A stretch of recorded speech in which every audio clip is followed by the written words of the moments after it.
Hola, bueno, hoy vamos a hacer la práctica que dejamos del capítulo 6, de las dos secciones que vimos del capítulo 6. Am, Vamos a la primera, al primer ejercicio, em, que nos dice, bueno, consideremos eh, eh, un, un, una subasta de primer precio a sobre cerrado. ¿Se acuerdan? Significaba que cada uno de los oferentes ponía un valor en un sobre, lo entregaba, se abrían todos juntos, el que ofrecía más ganaba y pagaba exactamente lo que había puesto en el sobre. Bueno, acá este ejercicio nos pide que lo veamos como un juego en forma estratégica con n jugadores, donde el conjunto de estrategias de cada jugador, o del jugador Y, por ejemplo, va de 0 a infinito. Es decir, puede poner cualquier número que sea, puede ser incluso 0 o positivo. Y el conjunto de, estos son las ofertas.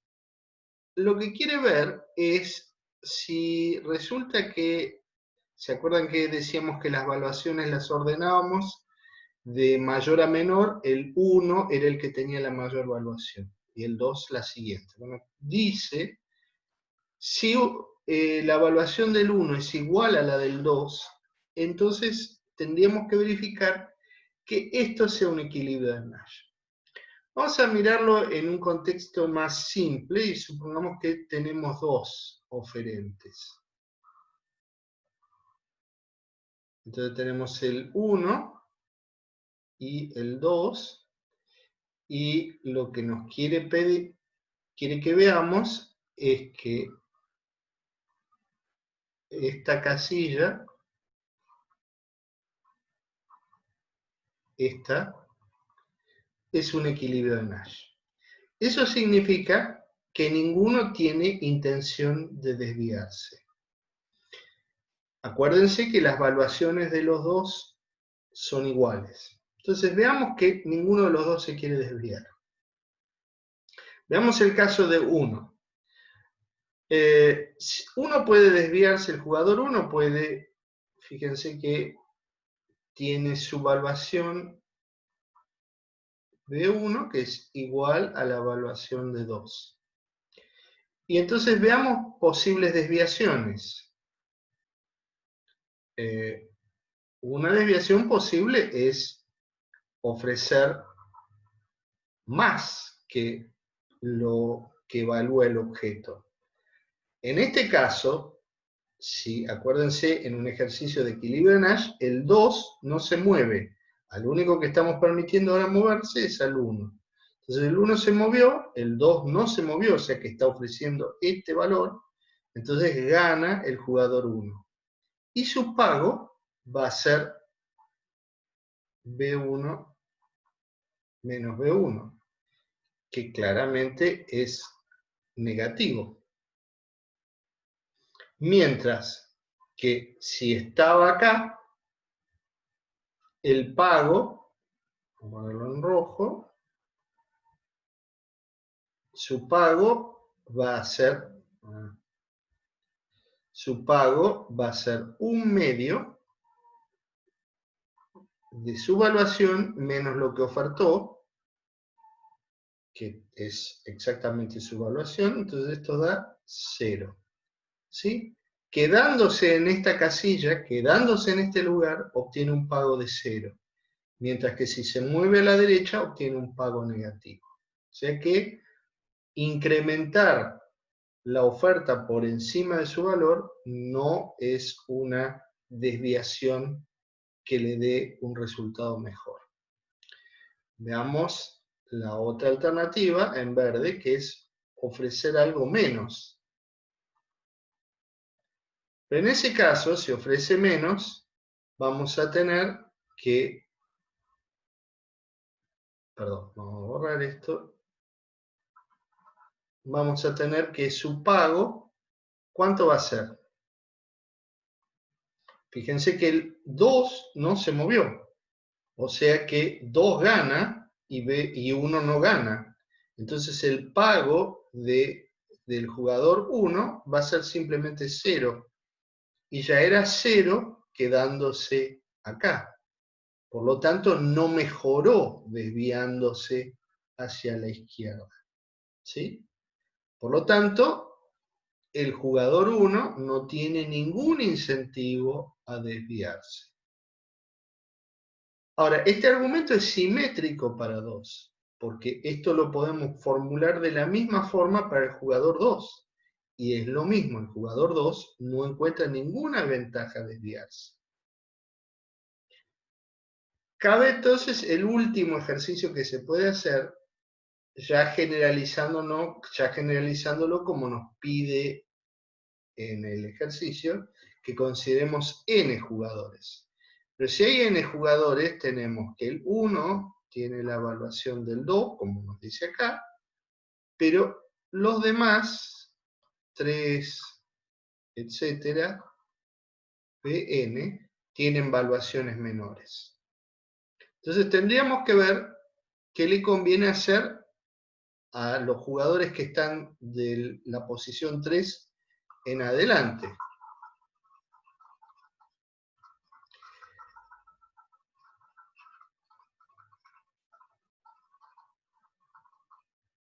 Pongámonos en esta situación. Lo que está proponiendo es que el jugador 3, el jugador 4, etcétera, todos están ofreciendo sus propias valuaciones.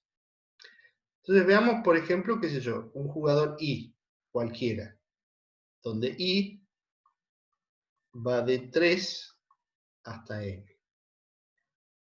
Nos dice que en equilibrio el jugador I ofrece exactamente esto. O sea que BI es igual a esto. Sabemos también que B1 y B2 tienen valuaciones más altas y las estaban ofreciendo porque ninguno tenía incentivo a desviarse. Por lo tanto, el jugador iésimo pierde porque está ofreciendo menos que lo que ofrecen los que ofrecen más alto. Es decir, que el pago que obtiene es 0, porque pierde. ¿Sí? Vamos a poner 0, que es el pago del jugador I, cuando declara su propia evaluación. ¿Qué desviaciones posibles hay? Bueno, vamos a considerar solo 2 posibles evaluaciones. Una, otra vez, es ofrecer más que el que gana, en cuyo caso gana el jugador iésimo, pero su beneficio, su pago, va a ser negativo. ¿Sí? Mientras que declarando su propia evaluación, el pago era 0. No tiene sentido desviarse hacia esta región que vamos a poner acá, que son todos los puntos, todas las posiciones donde podría ganar. Y la otra es desviarse hacia cualquier lado que incluya la oferta ganadora, es decir, en cualquiera de estos puntos. Si se pone en un punto que es estrictamente a la izquierda de la posición ganadora, sigue perdiendo, ¿sí? Obtiene un pago de 0. Pero ya perdía declarando su propia evaluación, por lo tanto no tiene sentido desviarse a cualquier otro punto de acá. Veamos qué pasa si se desvía acá, o sea, va a la posición ganadora y ofrece exactamente lo mismo que 1 y 2.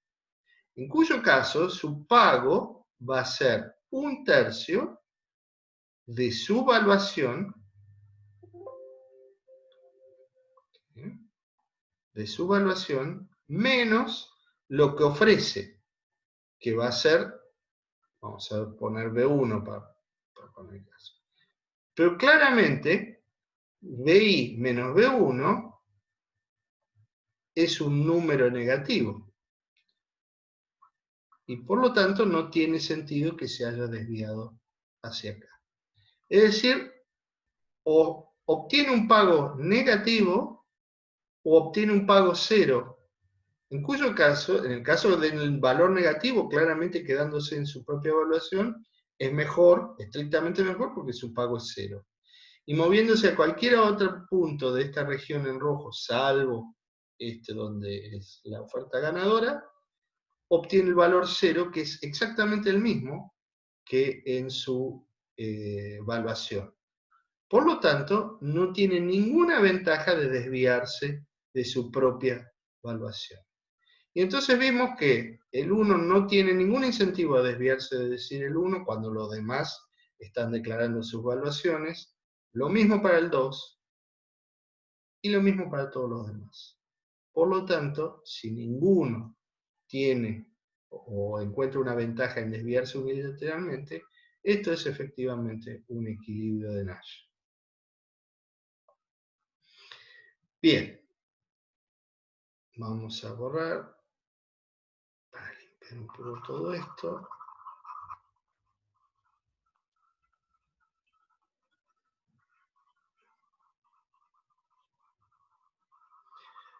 El segundo ejercicio,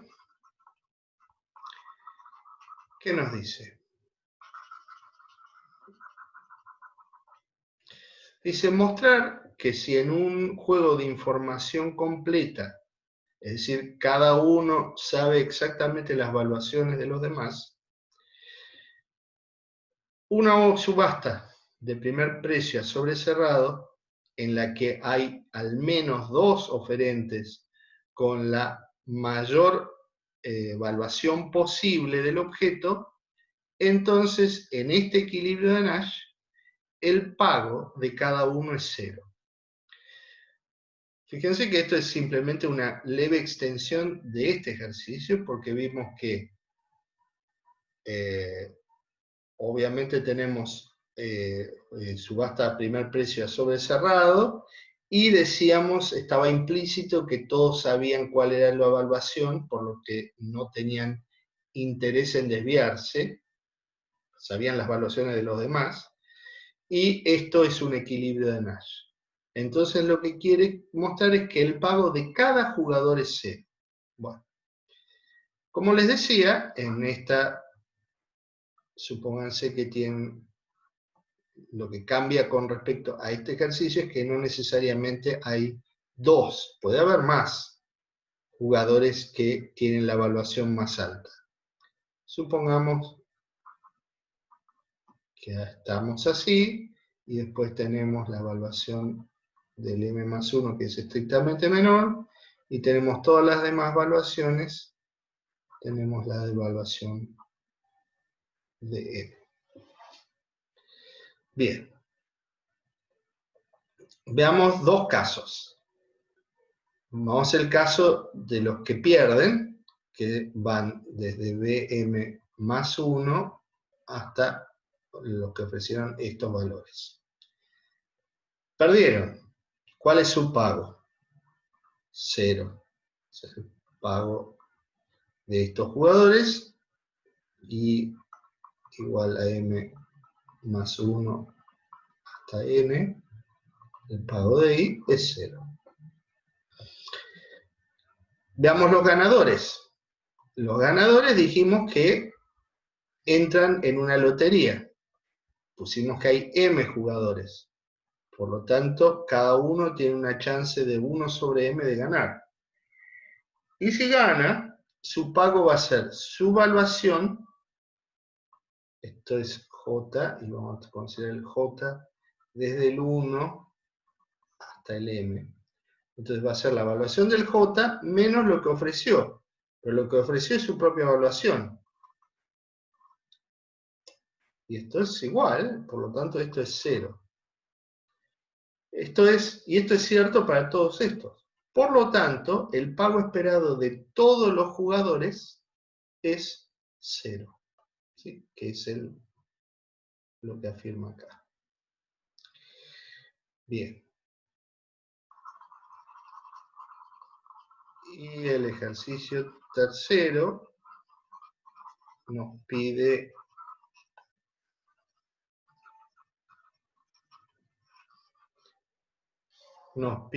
lo siguiente.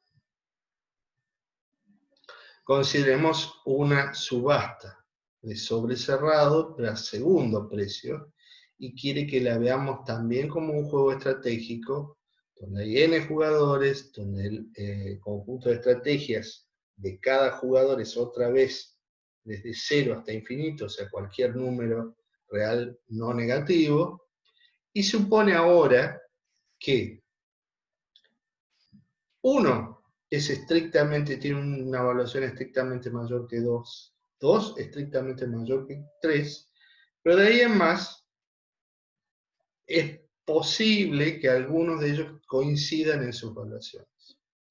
Y entonces dice mostrar que cualquier vector de ofertas donde el 1 ofrece la evaluación del 2 y todos los demás ofrecen algo que está entre, o sea, es menor que su propia evaluación, pero mayor o igual que la del siguiente, ¿no?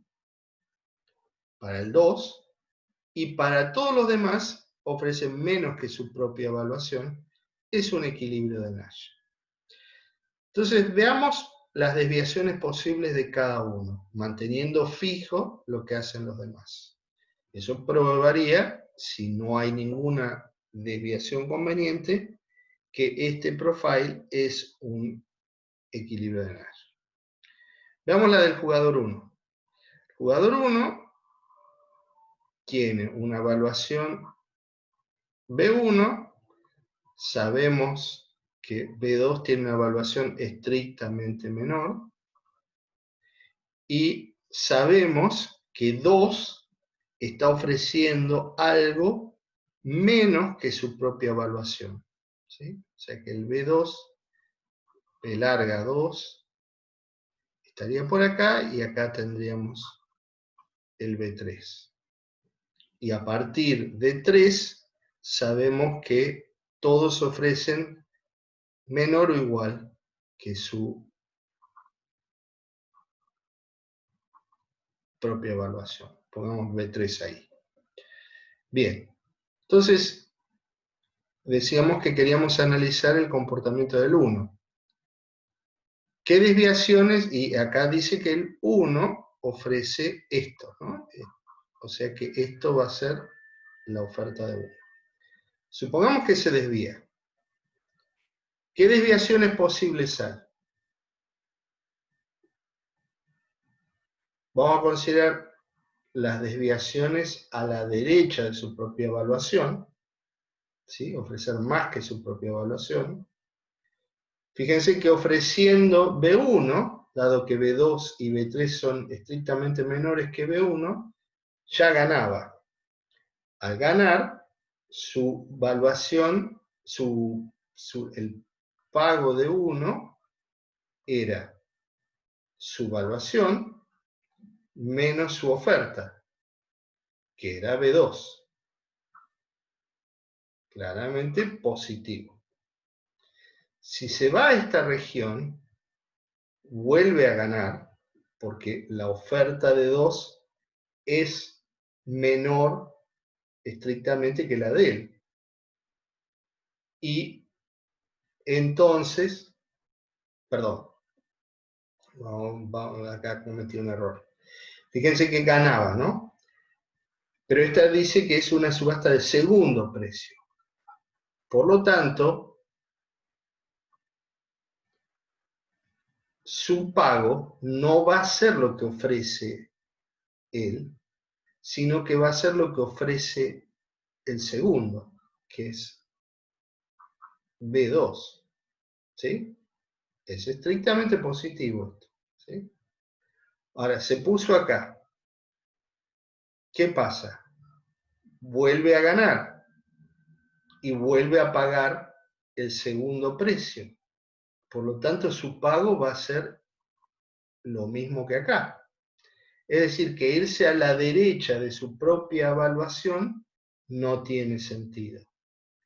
Vamos a ver qué pasa si va a la derecha de su oferta hasta acá, ¿sí? Incluyendo su propia evaluación.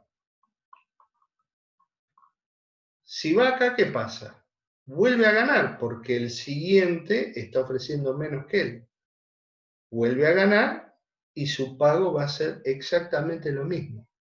O sea que cualquier desviación a la derecha de lo que está ofreciendo ahora no le cambia su pago porque va a ganar en cualquier caso y lo que tiene que pagar es lo que ofrece el segundo. La pregunta es, ¿gana, por ejemplo, si se va, vamos a cambiar el color, gana, por ejemplo, si se va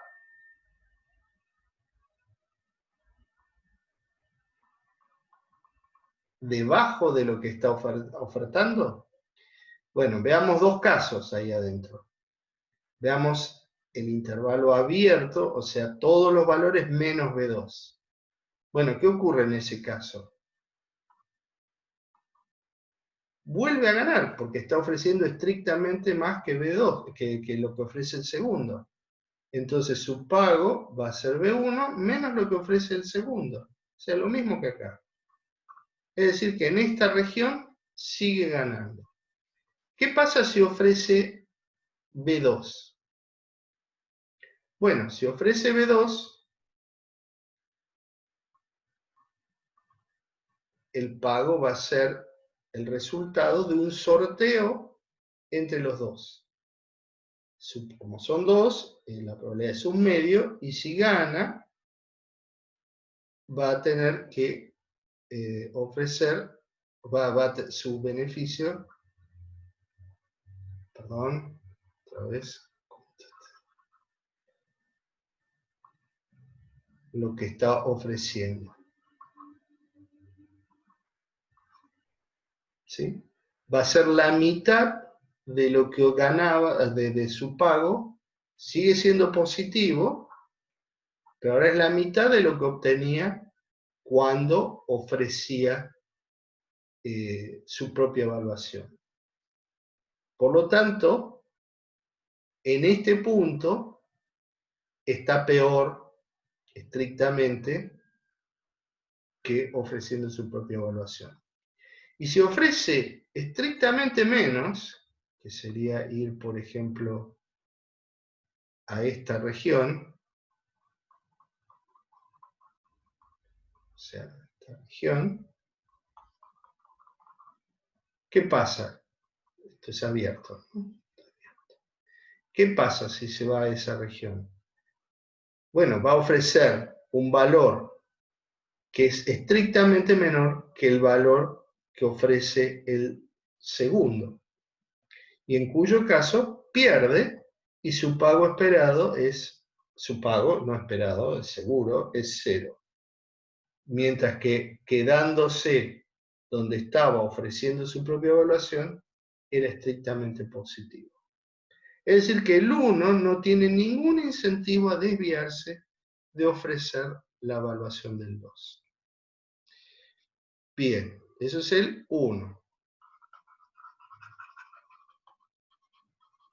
Veamos qué pasa con el 2.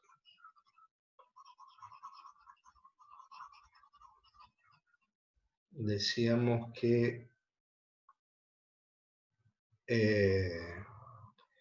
ganaba el 1 ofreciendo B2. Acá está B3. Acá está el B2. Y B3 estaría por acá, qué sé yo. Bueno, ahora estaba analizando el 2. Veamos qué pasa si ofrece estrictamente más que es lo que está ofreciendo acá, mientras los demás se quedan fijos haciendo sus propias ofertas. Y otra vez tenemos que si si ofrece estrictamente más que el jugador 1, porque esto acuérdense que era la oferta del 1, si ofrece por acá, el 2 gana. Paga la oferta del 1. ¿Sí? O sea que su pago va a ser su valuación menos lo que paga, que es la oferta del que perdió, que es el jugador 1, pero que ofrece la evaluación del 2. O sea, esto es 0. Es decir, que yéndose a la derecha gana, pero su pago es 0. Mientras que quedándose acá perdía, igual obtenía 0. ¿Sí? Bueno, ¿qué pasa si se posiciona acá? Bueno, sigue perdiendo porque el que ofrece más es el jugador 1. Entonces pierde y obtiene 0. No tiene ninguna ventaja más.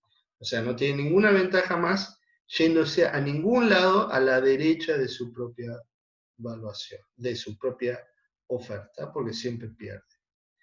¿Y qué pasa si se mueve a la izquierda? O sea, si se va a esta zona. Bueno, sigue perdiendo. Y pierde y obtiene un pago de 0. Igual que el pago que obtenía quedándose en donde estaba. Por lo tanto, no gana nada moviéndose a ningún lado. ¿Sí? Entonces, tampoco tiene ningún incentivo a desviarse. Así que finalmente queda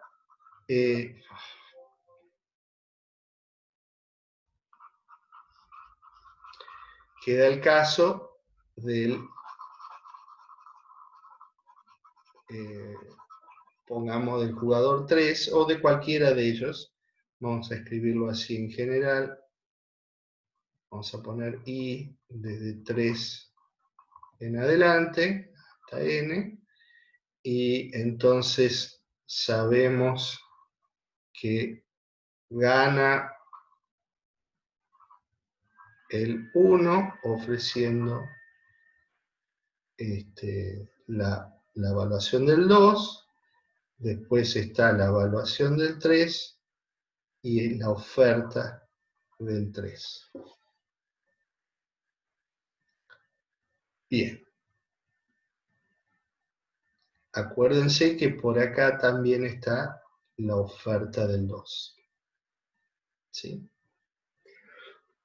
Bueno, a ver, ¿qué puede hacer este jugador 3?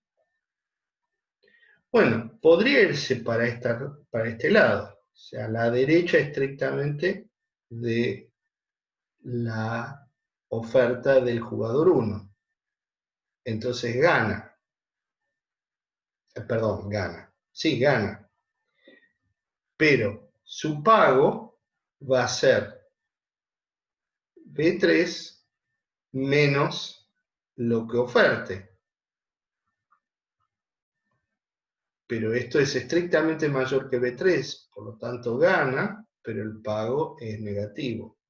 No tiene sentido ir a la derecha de esta posición ganadora.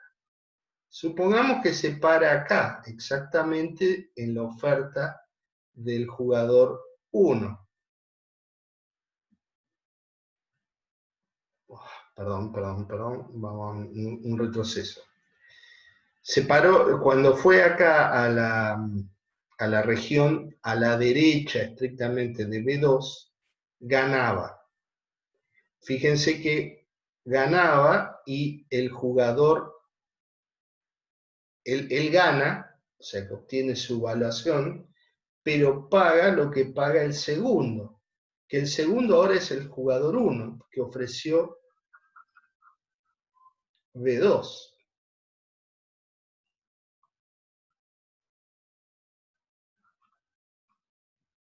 ¿Sí?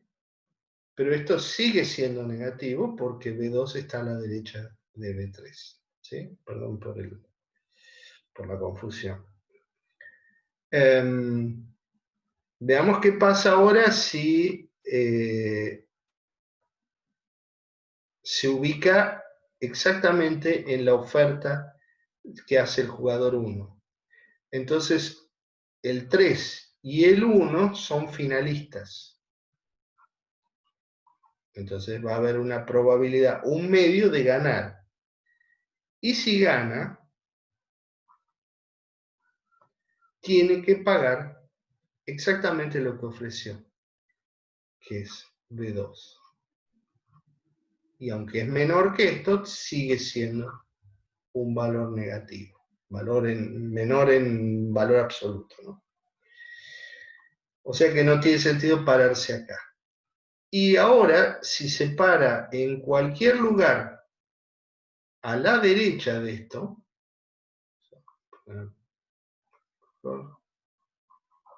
a la izquierda de esto, o sea, en toda esta región, pierde porque el 2 es el que ofrece, el 1, perdón, es el que ofrece el valor máximo. Pierde y su pago va a ser 0, pero era 0 ya quedándose en donde ofrecía originalmente, en B3. Por lo tanto, si se desvía, o queda igual, o sea, pierde y tiene un pago de 0, o está peor y obtiene un pago negativo. Por lo tanto, el 3 no tiene ningún incentivo a desviarse. Y eso es cierto para cualquier jugador que sea 3 o hasta el N. Por lo tanto, ninguno tiene incentivos a desviarse de esto. Y este profile entonces constituye un equilibrio de Nash. Bien, veamos en la sección 6.3.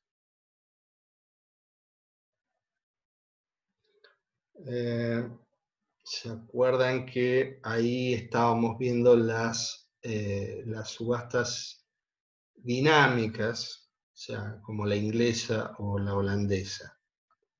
Vamos a ir.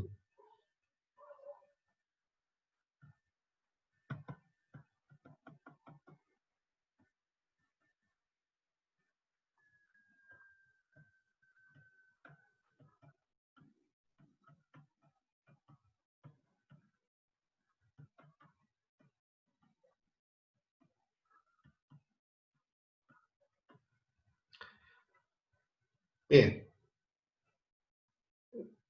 Dice que lo que vimos cuando mirábamos el texto era que la oferta final en una subasta inglesa es ofrecer un valor mayor o igual que B2. ¿Sí? Si ustedes se imaginan todos levantando la mano cuando hay valores más altos, el último que levantó la mano era, el último que pudo haber levantado la mano era el segundo, el de la evaluación segunda más alta. Una vez que ese llegó a su evaluación, baja su mano. Entonces el único que puede tener una mano levantada es el jugador, el ganador, el jugador 1, y ese tiene la mano levantada y se termina la subasta cuando es el único que quedó. Y su valor va a ser exactamente lo que ofreció, es exactamente un poquito más que la segunda evaluación. Entonces dice, ¿cómo se compara con el jugador, con la oferta en la subasta cerrada de segundo precio? Bueno, a ver, según lo que vimos, imagínense que hay un individuo 1, un individuo 2, con valuaciones, la del 1 estrictamente mayor que la del 2. Y supongamos que hay información completa, o sea que el 1 sabe cuál es la evaluación del 2. Entonces, declarando su evaluación, su propia evaluación, gana, como puede mostrarse claramente, porque paga esto. Pero claramente puede ofrecer cualquier valor, hasta acá incluso, y gana. ¿Sí? En esta región, cualquier cosa que ofrezca gana. Y paga la evaluación del segundo. ¿Sí? Así que una oferta estrictamente o un poquito más por encima de B2, ¿sí? Una oferta del 1 mayor o igual que B2, le asegura ganar, que es exactamente lo mismo que pasa en la subasta inglesa. Para la subasta holandesa es al revés, se empieza de un valor muy alto y termina cuando alguien levanta la mano. Dice, se empieza con un precio alto que se disminuye continuamente hasta que un oferente está de acuerdo con pagar, o sea, es el que levanta la mano. Y entonces quiere comparar la oferta de esta subasta con la ganadora en esta subasta con la ganadora en la inglesa. Vamos a imaginar que los valores están en valor creciente. Supongamos que hay un individuo que es el que tiene la evaluación más alta. Supongamos que acá está el segundo. Entonces, vamos a ver la subasta holandesa. Se empieza desde arriba y se empieza a bajar. Se empieza a bajar, se empieza a bajar. Llegamos a este valor. Si el jugador 1 sabe que el valor en la evaluación de este es 2, no tiene sentido que levante la mano acá. Porque si levanta la mano acá, tiene que pagar esto. Pero él puede esperar un poco más y paga menos. ¿Hasta cuándo espera? Y razonablemente deja que baje el valor hasta llegar acá arriba. ¿Sí? Hasta que la oferta, hasta que está un poquito encima de la evaluación del segundo. Porque sabe que el segundo no va a levantar la mano acá todavía, porque si levanta la mano, el segundo gana potencialmente, pero tiene que pagar más que lo que evalúa el objeto. Por lo tanto, el jugador 1 sabe que va a ser el único que levanta la mano acá. Y entonces ofrece, cuando levanta la mano él, para la subasta, y ofreció un poquito más que la oferta o la evaluación del segundo. Si venimos desde abajo, ya vimos que es exactamente lo mismo. Yo levanto la subasta inglesa, viene desde abajo, va subiendo los valores.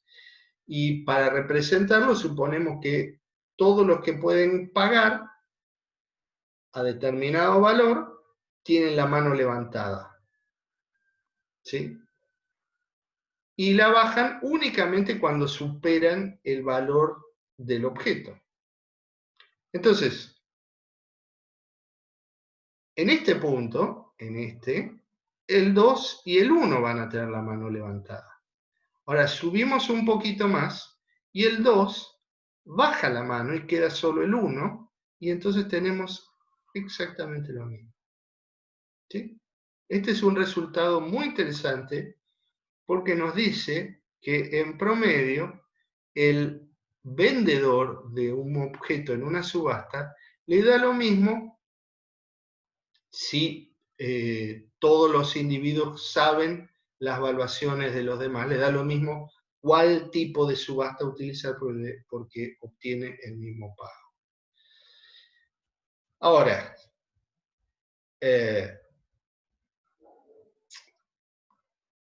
viene este problema que cambia ese planteo.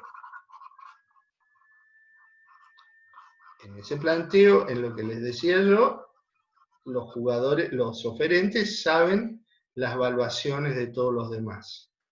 Acá, en el problema 3, dice, el subastador sabe que hay entre los oferentes uno con una muy alta valuación y ninguno de los otros conoce esto. ¿Sí? Entonces la pregunta es, ¿qué subasta debería elegirse? ¿Sí? Yo acá supongo que está también diciendo que este, que tiene una alta evaluación, tampoco sabe los valores de los demás. O sea que ninguno de ellos sabe dónde está parado. Si ustedes se imaginan una subasta inglesa, imagínenlo como lo hicimos así vertical, y tenemos, qué sé yo, el 2, qué sé yo, el 3, el N, y el 1 es el que tiene la alta evaluación.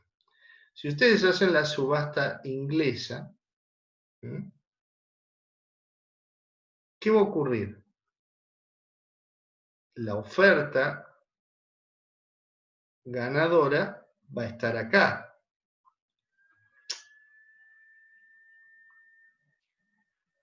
Va a estar acá. O sea, muy cerca de la evaluación del 2. Ya lo vimos acá. Pero si ustedes son el subastador, ustedes querrían sacarle el mayor jugo posible al jugador 1, que tiene una evaluación muy alta. O sea, querrían que pague más. Entonces, con la subasta inglesa, ustedes lo que logran es que se pare por acá arriba y pierden todo este rango. En cambio, como lo habíamos comentado en el video anterior, nosotros tenemos que en el caso en que no hay información completa, o sea, cuando los jugadores los oferentes no conocen la oferta de los demás,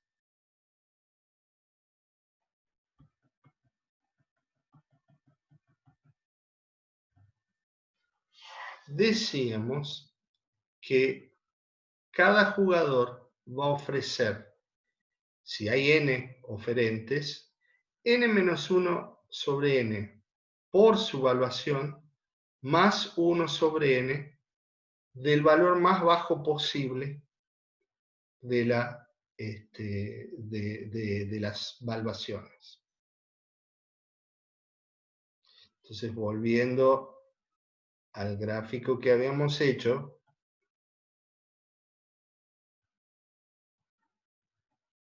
tendríamos, acá un poquito más arriba, acá, tendríamos, si hay n jugadores, hay que multiplicar n-1 por n por la evaluación del 1, eso sería, estamos calculando cuánto debería ser la oferta del 1, más 1 sobre n por el valor más bajo posible, que capaz que no sabe cuál es, pero está por acá abajo incluso, abajo del último. Esto lo llamamos B raya inferior. Y fíjense, por ejemplo, hagamos un ejemplo numérico. Supongamos que hay el jugador, la evaluación del 1 es 100, la del 2 es 5, la del 3 es 4, la del 4 es 2. Y supongamos que el jugador, el oferente 1, piensa que la evaluación más baja posible es 0. Entonces, lo que va a ofrecer va a ser 3/4,